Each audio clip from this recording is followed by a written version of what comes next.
The impetus that makes you fly is our great human possession. Everybody has it. It is the feeling of being linked with the roots of power, but one soon becomes afraid of this feeling. That is why most people shed their wings and prefer to walk and obey the law. The 20th century psychologist Abraham Maslow was convinced that within us all exists an impulse to achieve greatness and an urge to move toward what he called our highest possibilities.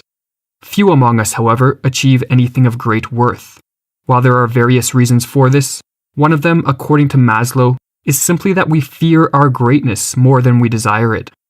We are generally afraid to become that which we can glimpse in our most perfect moments. We enjoy and even thrill to the godlike possibilities we see in ourselves, and yet we simultaneously shiver with weakness, awe, and fear before these very same possibilities. Maslow called this fear of greatness the Jonah Complex, in reference to the biblical character Jonah, who attempted to flee from the fate bestowed on him by God. In this video, we'll investigate the psychology behind this fear and examine how we can overcome it. In his book Art and Artist, Otto Rank argued that human beings are driven by two fundamental fears, a fear of death and a fear of life. The fear of death, according to Rank, is not merely a fear of our physical extinction. We also fear a type of psychological death which occurs when we conform so fully with societal norms that we lose our individuality. This fear, according to Rank, motivates us to differentiate ourselves by actualizing the potentials which make us unique. It drives us to exist in the Latin sense of the word, that is, to step out, stand forth, emerge, appear. Standing out too much, however, can stimulate feelings of loneliness and isolation. The more we individuate, the more we lose the comforting protection of the crowd, and it is this fear of standing alone which Rank characterized as the fear of life.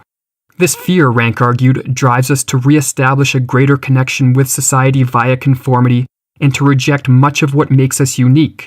The life of each person alternates between the impulse to individuate, driven by the fear of death, and the impulse to conform, driven by the fear of life.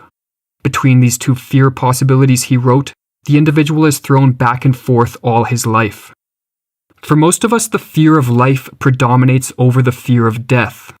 We are more afraid of standing out, of daring to be different, than we are of relinquishing our individuality.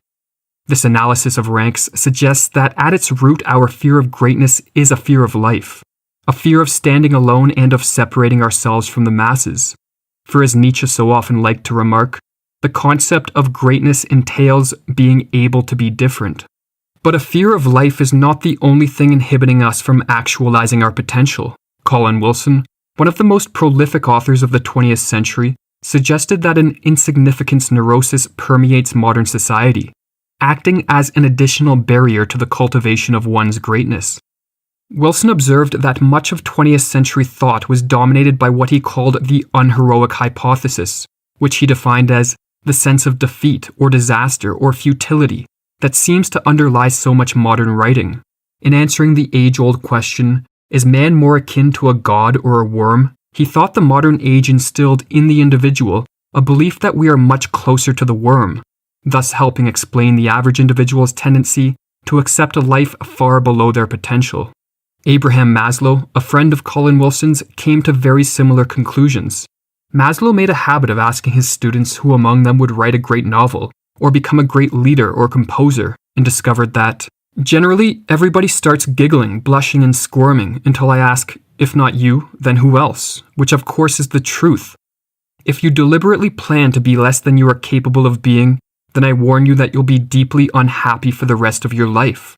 You will be evading your own capacities, your own possibilities. Maslow thought the anxiety displayed by his students was the result of an inability to fathom the godlike possibilities within for too long, without succumbing to the fear that such arrogance could lead to unhealthy delusions of grandeur. As a result of this fear, people tend to the opposite extreme and view themselves as more analogous to a worm, incapable of achieving anything of significance. Maslow, however, believed that both extremes, seeing oneself as a god or a worm, were equally detrimental.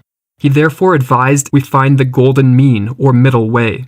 To overcome our fear of greatness, we must learn to move boldly towards our goals, while simultaneously maintaining humility in the awareness that we are all, after all, human, all too human.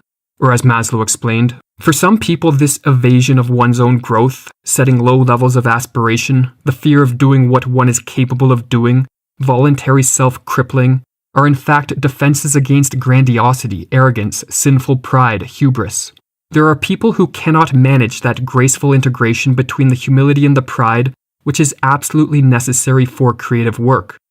To invent or create, you must have the arrogance of creativeness, which so many investigators have noticed. But of course, if you have only the arrogance without the humility, then you are in fact delusional.